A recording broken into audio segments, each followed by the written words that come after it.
કોંગ્રેસના દિગ્ગજ નેતા ઇન્દ્રનીલ રાજગુરુએ રાજકીય સંન્યાસની જાહેરાત કરી દીધી છે અને સ્થાનિક જે સ્વરાજ્યની ચૂંટણીઓ આવી રહી છે એની પહેલા જ કોંગ્રેસમાંથી એક દિગ્ગજ નેતાનું આ રીતે દૂર થઈ જવું કોંગ્રેસ માટે એક મોટો ફટકા સમાન છે અને આ વિષયને લઈને શહેર ભાજપના મનમાં શું ચાલી રહ્યું છે તેના વિશે વિગતે વાત કરીએ આ અહેવાલમાં। જય હિન્દ BSI ટીવી ન્યૂઝ પર આપની સાથે હું છું નિધિ ગઢવી। કોંગ્રેસે પોતાના એક દિગ્ગજ નેતાને હવે ગુમાવ્યા છે। ઇન્દ્રનીલ રાજગુરુએ રાજકીય સંન્યાસની જાહેરાત કરી દીધી છે। એમનું કહેવું છે કે હાલ એ રાજકારણ અને જાહેર જીવનથી દૂર થઈ રહ્યા છે અને મીડિયાની સામે આવીને પણ તેમણે કોઈ પણ પ્રકારની પ્રતિક્રિયા નથી આપી। એમનું કહેવું છે કે બસ હવે હું આનાથી દૂર રહેવા માંગુ છું, મારી ઉંમરના કારણે હું હવે રાજકીય સંન્યાસ લઉં છું, એવી જાહેરાત તેમના દ્વારા કરવામાં આવી છે।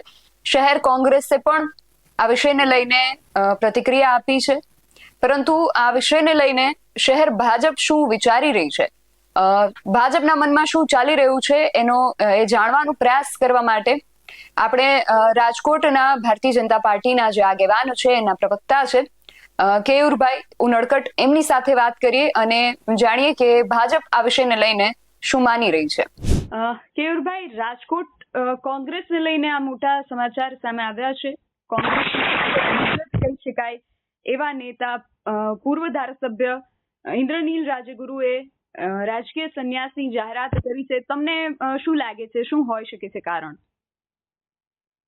તો અત્યારે તો પ્રથમ દ્રષ્ટિએ એવું લાગી રહ્યું છે કે ઇન્દ્રનીલભાઈ રાજ્યગુરુ જે રાજકોટના એક ખૂબ લડાયક નેતા છે કોંગ્રેસના, એમને સ્વૈચ્છિક એક નવો ચીલો ચાતરવાનો અને રાજકીય દરેક કાર્યકર્તાઓને ક્યાંક પ્રેરણા આપતો આ નિર્ણય છે કે પોતે સ્વૈચ્છિક રાજીનામું આપવું અને વય મર્યાદાનું કારણ આપવું।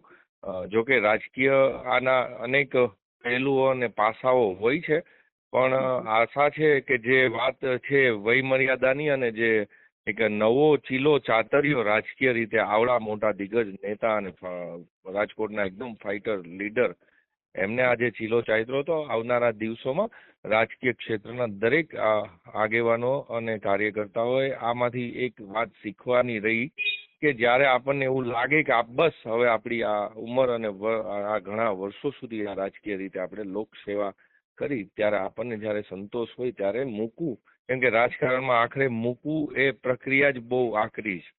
જી કેયુરભાઈ, શું લાગે છે અત્યાર સુધી રાજકોટ કોંગ્રેસની શું પરિસ્થિતિ હતી અને હવે આગળ એમને જ્યારે એમની સાથે ઇન્દ્રનીલ રાજ્યગુરુ નહીં હોય તો ત્યારે આગામી સમયમાં એમની પરિસ્થિતિ કેવી થઈ શકે છે?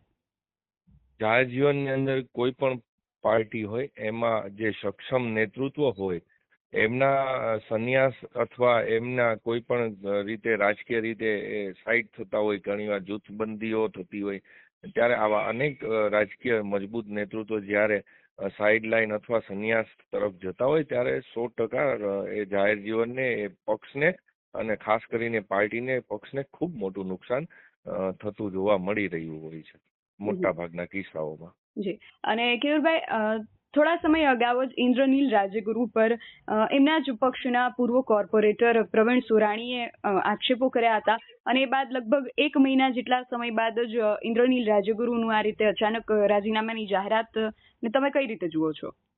રાજકારણની અંદર નાના મોટા ક્યાંક ગમા હોય તો ક્યાંક નાના મોટા આક્ષેપો પ્રતિ આક્ષેપો થતા હોય, એ તો એ રાજકીય જાહેર જીવનમાં આ બધું ચાલતું રહેતું હોય છે, પણ એના કારણે આ સંન્યાસ ને એ કોઈ તર્કવાળી વાત કે લોજિકલી વાત નથી કે કોઈ એના કારણે આ ઘટના થવી। ઇન્દ્રનીલભાઈ એકદમ ખૂબ લડાયક નેતૃત્વ છે સૌરાષ્ટ્રનું, ખૂબ રાજકોટની પણ સમગ્ર સૌરાષ્ટ્રની અંદર ખૂબ લોક મુદ્દે અનેક મુદ્દે લડાઈઓ કરેલી છે, એટલે ખૂબ લડાયક નેતૃત્વ છે। ત્યારે એમને જે આ નિર્ણય લીધો છે એ વય મર્યાદાના કારણે જે અત્યારે કારણ આવે છે સામે, એ કારણથી જ એમને સંન્યાસ લીધો હોય રાજકીય જાહેર જીવનમાં, સક્રિય રાજકારણમાંથી, એવું લાગી રહ્યું છે હાલ તો। અને કેયુરભાઈ, આનાથી રાજકોટ ભાજપને કેટલો ફાયદો કે નુકસાન થઈ શકે છે?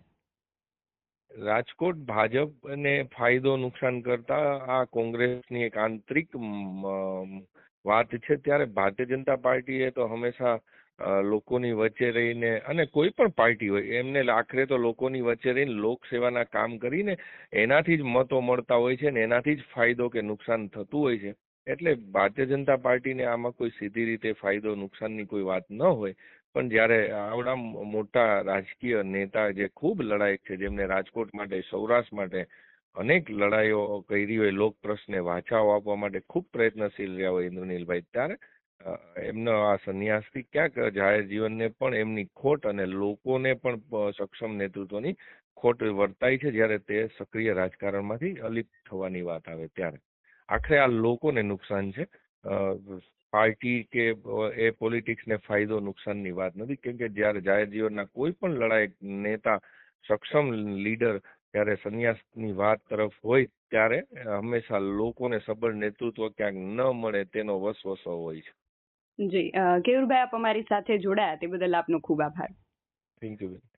કેયુરભાઈનું કહેવું છે કે જ્યારે પણ કોઈ પણ દિગ્ગજ રાજકીય નેતા હોય છે, કોઈ પણ લડાયક નેતા હોય છે, એ જ્યારે રાજકારણમાંથી સંન્યાસ લે છે ત્યારે કોઈ પણ પક્ષ કે વિપક્ષને ફાયદો કે નુકસાન કરતા વધારે પ્રજાને આ નુકસાન થતું હોય છે, કારણ કે પ્રજા પોતાના એક સારા નેતાને ગુમાવે છે.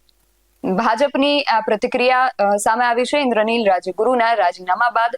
તમારું આ વિષયને લઈને અને ભાજપની આ પ્રતિક્રિયા પર શું માનવું છે, અમને કમેન્ટ કરીને ચોક્કસથી જણાવજો. આવા જ વધુ અહેવાલો સાથે મળતા રહીશું. તમે અમારી યુટ્યુબ ચેનલને સબસ્ક્રાઇબ કરવાનું અને અમને ફેસબુક અને ઇન્સ્ટાગ્રામ પર ફોલો કરવાનું ભૂલશો નહીં. બાકી અવનવી અપડેટ્સ માટે આપ જોતા રહો BSI ટીવી ન્યૂઝ. નમસ્કાર.